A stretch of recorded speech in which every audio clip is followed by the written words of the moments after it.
இறைவனிடம் கையேந்துங்கள். இந்த குரலை கேட்டோன்னே எல்லாருக்கும் ஞாபகம் வருது நாகூர் அனிபா தான். நாகூர் அனிபான்னு சொல்கிறோம், ஆனால் அவர் பிறந்தது ராமநாதபுரம் மாவட்டம் வெள்ளிப்பட்டினத்தில். அவர் அப்பாவுடைய சொந்த ஊர் நாகூர்ன்றதுனால இந்த பேர் அவருக்கு வந்திருக்கு.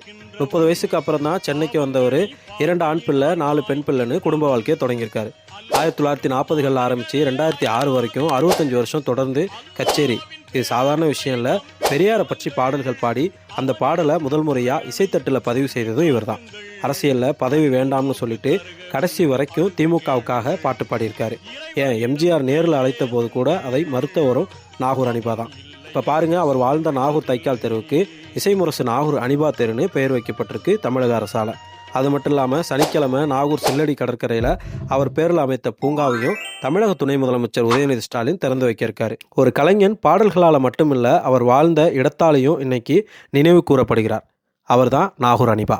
ஆசையுடன் கேட்பவர்க்கு அள்ளி தருபவன், அல்லல் துன்பம் துயரங்களை கிள்ளி எறிபவன்.